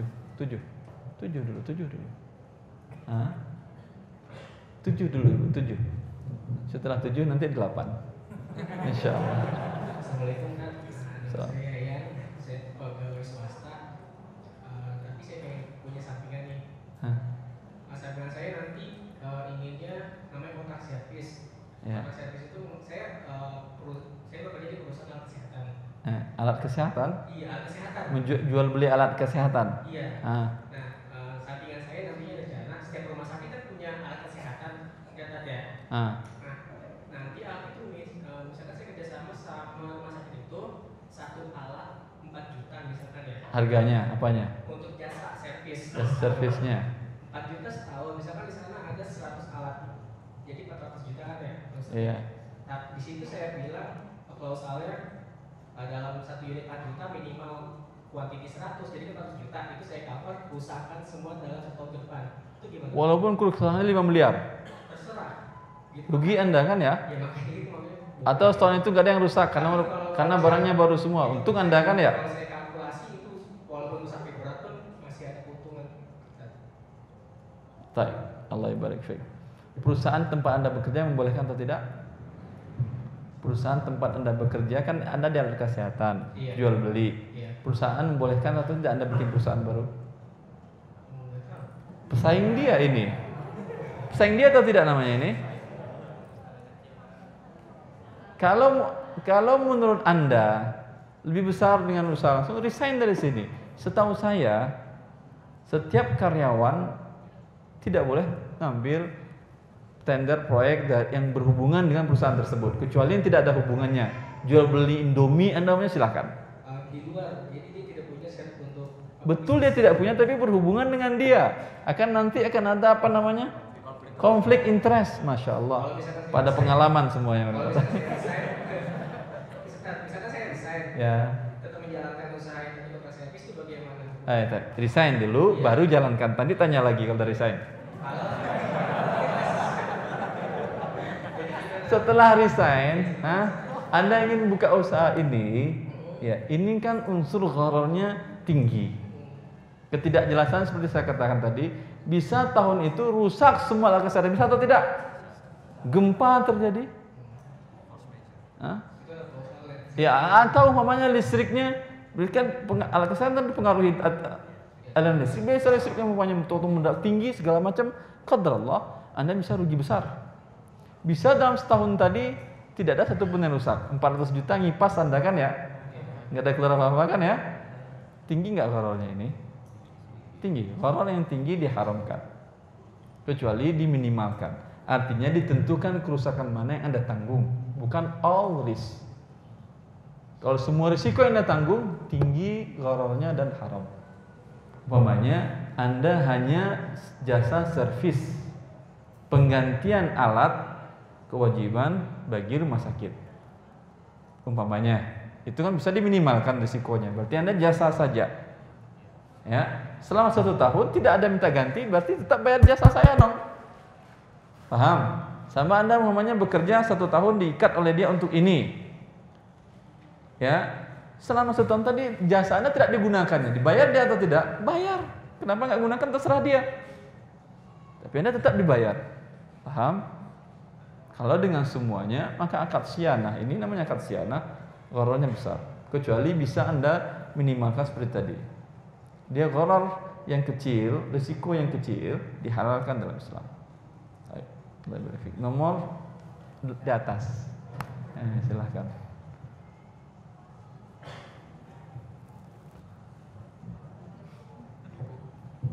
Silakan Ibu. Assalamualaikum warahmatullahi wabarakatuh. Salam terbaik.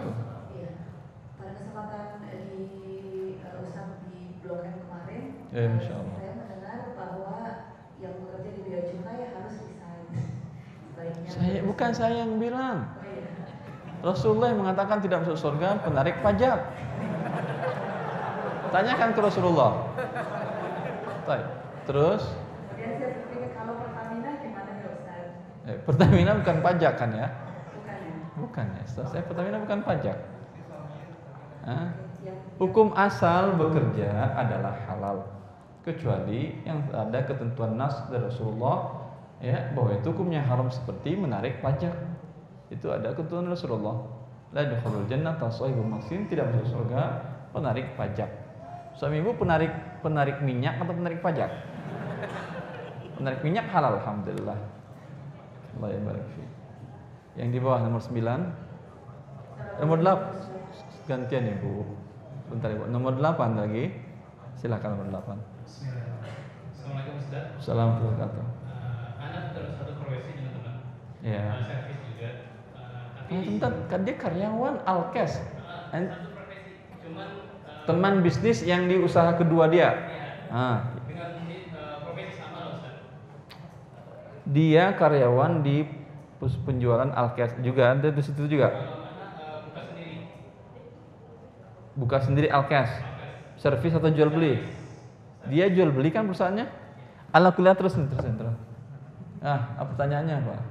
Pertanyaannya setelah servis biasanya Anda memberikan tips buat Karyawan atau buat perusahaannya? Karyawannya. Karena adalah mendampingi anak atau memfasilitasi kinerja anak, misalnya dia membuka kunci ruangan. Ruangan apa? Ruangan tempat bekerja itu. Buka kunci dapat tips juga? Iya, seperti berapa? Ya paling nilainya seperti 100.000, 50.000. Ini karyawan Anda atau karyawan orang? Karyawan orang. 100.000 buka kunci dong, 100.000. Ya, Saya bukain kunci mobil Anda ya, 100.000 ya. Saya mau juga bukain kunci mobil 100.000, ting gitu kan ya. 100.000, ting 100.000. Sehari bisa 5 juta gaji saya gini. Ya, ini riswah namanya. Jangan berusaha Anda untuk mengelabui syariat Allah dengan alasan buka kunci. Allah mengetahuinya. Khawatir nanti menjadi Yahudi. Yastahilluna ma harramallahu bi adnal hiyal. Mereka menghalalkan sesuatu yang diharamkan Allah dengan cara mengelabui yang sangat mudah untuk dipatahkan hujahnya. Dia kan karyawan perusahaan orang. Untuk dia membawa pekerjaan kepada Anda, sudah digaji dia di sana. Kalau Anda beri tips lagi, dia akan berbuat untuk kebaikan perusahaan dia atau untuk Anda. Artinya, kalau servis Anda sebetulnya setengah-setengah, belum terlalu matang, belum perfect. Udah mas, udah saya nggak mau, udah ada pas tuh. Dia akan bawa ke perusahaan dia apa adanya. Pak, udah selesai pak. Besok rusak lagi. Padahal dia sudah digaji sana untuk kerja maksimal. Gara-gara Anda dia tidak kerja maksimal. Jelas? Ini hukumnya haram. Perlu saya adukan ke PK? Biar dua-duanya bareng, sama-sama. Jelas Anda? Ini haram. Secara syar'i haram, secara hukum negara juga nggak boleh. Tobatlah kepada Allah Jalla fi'ula. Jangan berikan tips-tips lagi. Jangan alasan buka pintu. Kalau iya, bilang ke dia, udah kamu desain perusahaan kamu, kerja di saya, nanti saya beri gaji dan tambah tips. Itu boleh. Nomor berapa lagi sekarang? 9. Assalamualaikum Ustaz. Assalamualaikum warahmatullahi wabarakatuh. Mohon penjelasannya terkait pekerjaan akuntan publik atau auditor eksternal. Dan apakah kalau bekerja di bank atau di Arab Saudi itu tidak diperbolehkan? Tidak diperbolehkan. Sebentar. Akuntan publik antum? Yes. Pekerjaannya apa ini? Pekerjaannya apa? Bentuk kegiatan pekerjaannya apa? Memeriksa laporan keuangan. Memeriksa laporan keuangan. Diperiksa gitu kan ya? Iya. Kalau dia ada pinjaman riba juga diperiksa. Benar. Ribanya sudah bagus atau belum gitu? Benar. Itu pekerjaannya. Tidak dihitung ribanya. Iya. Hitung bunganya juga. Ini kurang nih bunga diambil ini gitu kan ya? Tambahkan lagi gitu kan ya?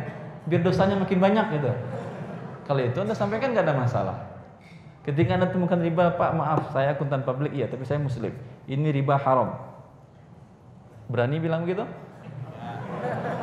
Berani Ustaz. Alhamdulillah sampaikan, betul demi Allah.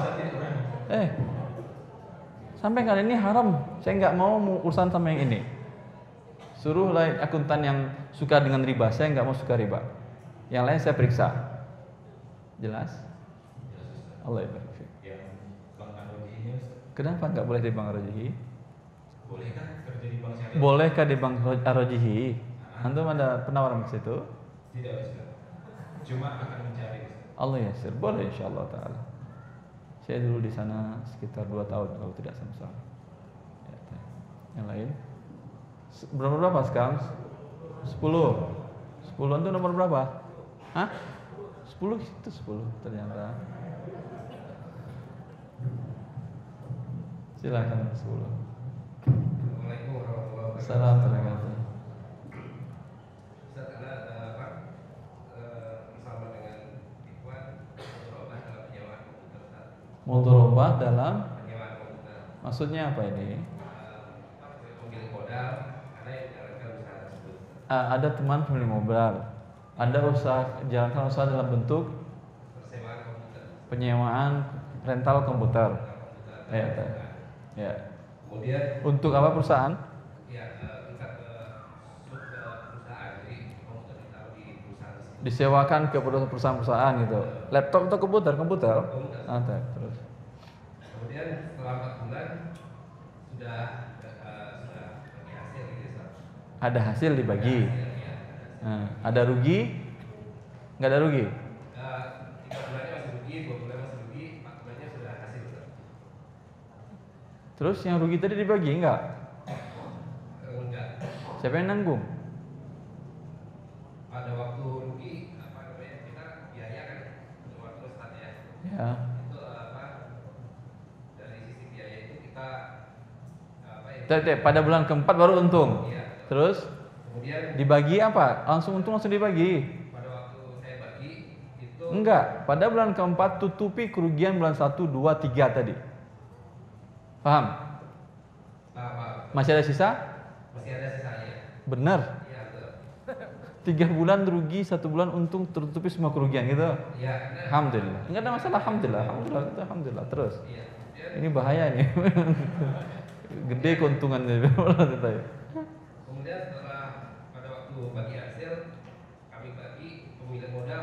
Ini yang bagi hasil setelah kerugian ditutupi kan ya? Iya. Ya terus. Pemilik modal minta depresiasinya juga dihitung Ustaz. Depresiasi itu apa? Depresiasi penyusutan dari komputernya. Jadi komputer yang diserahkan kepada Anda uang atau komputer? Uang. Uang. Kapan berarti cara menghitung laba dengan dinilai aset kembali pada hari penghitungan laba? Paham? Ketika dibeli umpamanya harga 1 miliar. Sekarang pada waktu bagi hasil ya, ini dihitung berapa nilainya sekarang? 1 miliar atau 900? Bila 900 berarti modal sekarang untuk tahap bulan kelima 900 modal lagi. Terus sebenarnya dia Ikhwan ini minta bagi hasil ditambah nilai depresiasi Ustaz. Oh, dia minta tambah 2 kali. Jadi karena susut dia nggak mau susut uang 1 miliarnya. Dia susut sih Pak, tapi kan dari susut itu kan dia bilang mungkin dong kalau kamu untung misalkan untung 100 juta, saya masih dapat 100 juta padahal modalnya 150. Berarti kan dia masih modal berapa? Modal 150 Ustaz. Nanti untung 100 ya 100, modal 150. Terus nggak mungkin dong apa? Nggak mungkin dong. Kalau saya tadi kesepakatan dari awal keuntungan dibagi berapa? 50-50. Ya udah, untung sekarang berapa? 100. 200 atau 100? Untung pada bulan keempat itu 100 Pak. Nah, 100, kemudian saya kasih dia 50, dia bilang kamu harus hitung depresiasinya dong. Kalau cuma 50 saja kan komputernya kan belum dihitung depresiasinya katanya. Kalau dihitung depresiasinya harusnya keuntungan lebih besar. Untuk bersama untuk Anda juga lebih besar. Berarti modalnya pada bulan pertama turunkan nilai barangnya. Barang elektronik turun nggak setelah 1 bulan? Turun. Berarti modal dia bukan 150 juta lagi. Turun berapa nilai pada waktu bulan kedua. Pada bulan ketiga turun atau tidak? Turun. Berarti modalnya bukan segitu lagi. Paham? Keuntungannya tadi berarti keuntungan 100 tadi mungkin bisa angkanya 150 karena turun nilai barangnya. Ketika 150 bagi 2 75 minta 25 lagi ke dia. Oh. Jelas? Alhamdulillah. Nomor berapa sekarang? 11. Ya, 11 mana 11?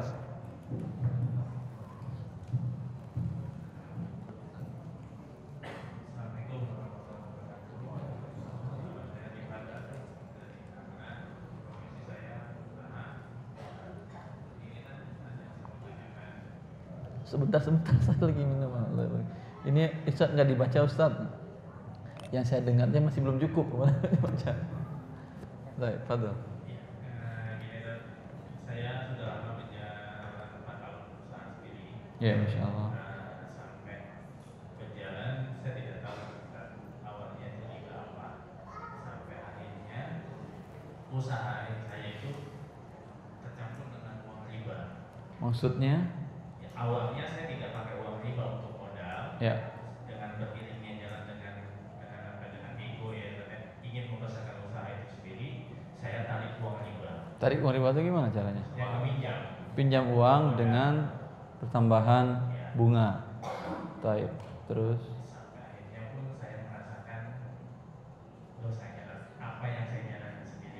Iya. Sampai akhirnya sekarang saya sudah memutuskan untuk tutup usaha itu dan tidak melanjutkan. Iya. Tapi saya punya rencana ingin menjual aset usaha saya. Utang udah dibayar, pokok utang udah dibayar. Pokok utang sudah selesai. Tapi saya sudah tidak mau lagi untuk menjalankan usaha itu karena di situ sudah tercampur. Anda kan pihak yang dirugikan dengan riba, bukan yang diuntungkan. Karena Anda harus bayar riba. Dosa Anda, rugi Anda dua kali, rugi materi dan rugi akhirat. Rugi materi karena harus membayar bunga yang hukumnya riba yang haram. Kemudian ini dosa besar yang Anda lakukan. Ya. Adapun pinjaman yang didapatkan tadi, hukum uangnya halal. Jelas, yang haram hukum ribanya. Dan sudah selesai ribanya, maka uang ini adalah halal. Kalau juga tidak mau nggak apa-apa. Tadi juga dia tidak mau uang bagi-bagi juga boleh. Paham? Tapi hukumnya kalau ditanyakan halal. Ya. Yang karena ini pendapat yang terkuat dari dua pendapat para ulama bahwa yang haram pinjaman ribanya, yang haram bunga ribanya, akad ribanya, yang pinjamannya halal. Kalau tidak seperti ini Anda memahaminya, tidak bisa hidup di atas dunia ini. Bukankah negara Anda untuk membangun A, B, C semua fasilitas dengan pinjaman riba? Tinggalkan di Indonesia berarti kalau gitu. Seperti Anda tinggalkan usaha tadi, tinggalkan Indonesia, kurang itu. Kalau sekedar usaha doang masih di Indonesia masih riba juga semuanya. Tinggalkan Indonesia sekalian. Mau kemana? Kemana Pak? Mau ke negara Arab, mereka nggak terima Anda. Bisa bahasa Arab juga belum bisa kan ya? Maka pendapat yang terkuat dalam ini halal. Anda gunakan dana yang tadi bila ribanya sudah selesai. Kalau kita gunakan cara berpikir seperti Anda, maka rumah yang didapatkan dengan cara pinjaman uang bank dengan cara yang riba keluar juga dari rumah ini berarti. Rumah Anda begitu juga enggak? Keluar? Enggak, alhamdulillah. Kalau enggak keluar juga Anda dari rumah nanti. Cuma usaha aja. Iya, taib. Halal dia. Saya bilang halal. Tapi kalau Anda tidak mau terserah Anda, enggak ada masalah juga. Setelah aset saya itu saya jual semua, saya sedang meniti usaha baru produksinya kan. Ya. Jadi dari aset penjualan itu sendiri saya masukkan untuk modal yang baru. Halal. Jangan tuh yang baru, yang lama pun masih halal. Paham? Ya, 12. Ini ada lagi. 12.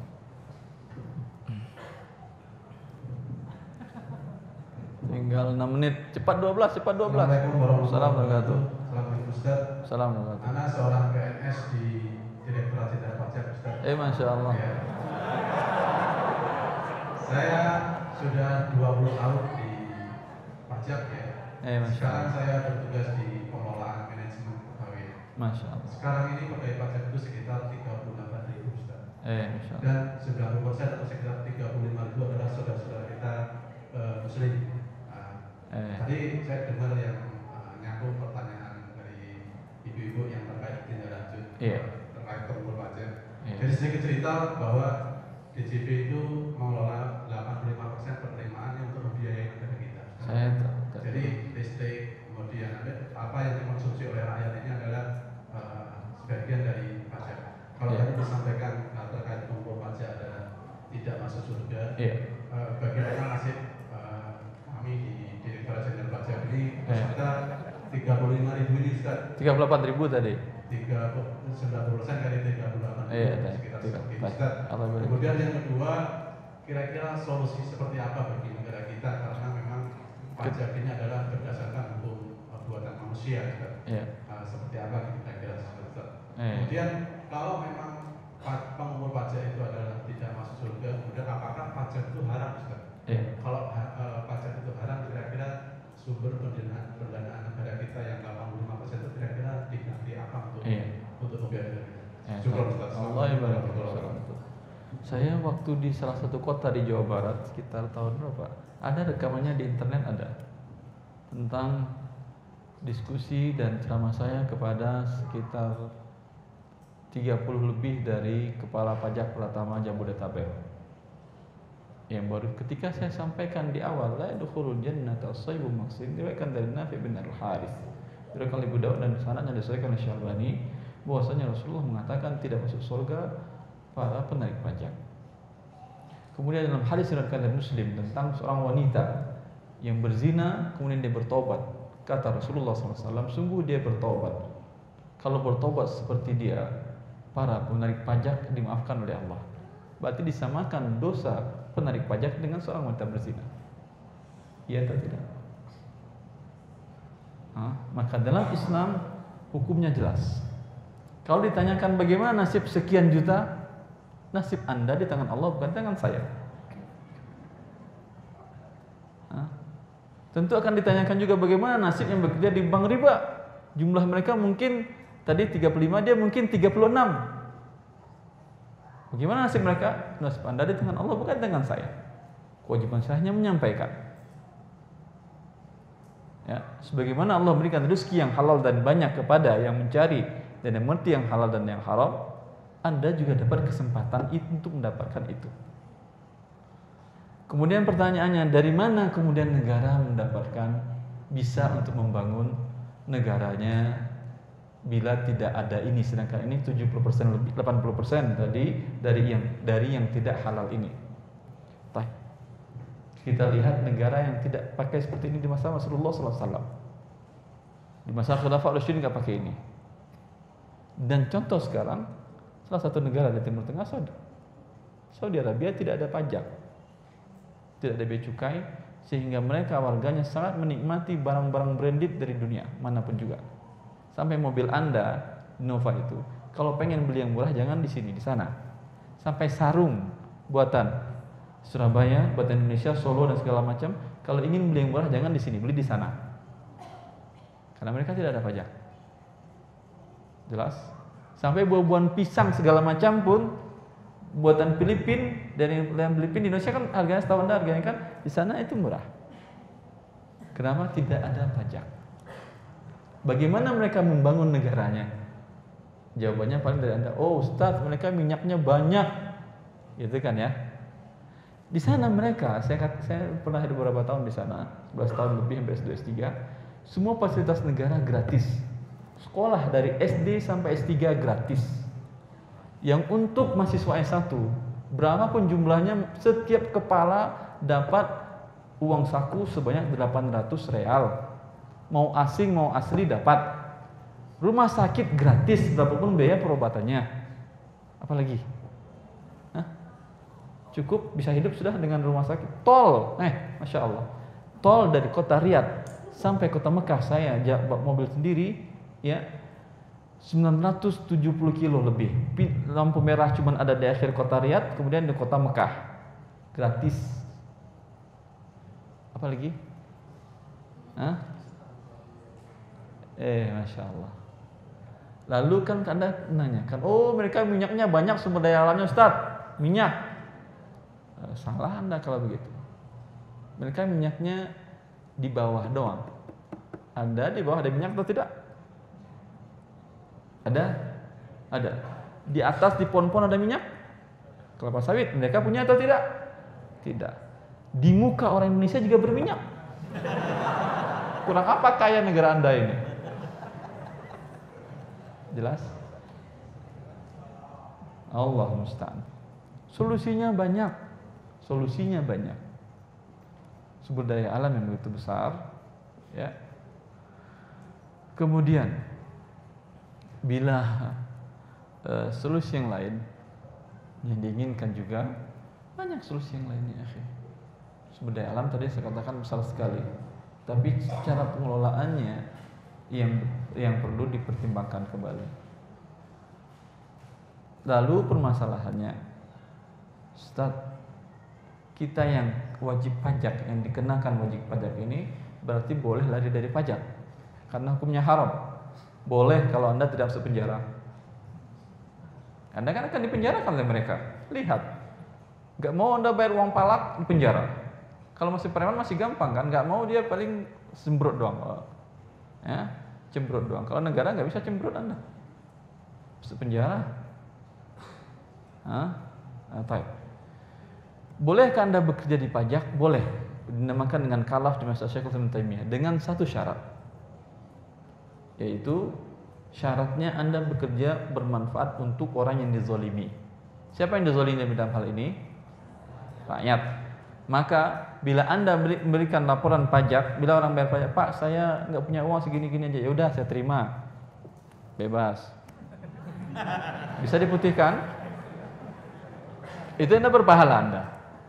Anda berarti menolong yang lemah, bukan membantu negara menzolimi rakyat. Tapi nggak bakal naik pangkat Anda. Mungkin Anda juga dipenjara bareng mereka.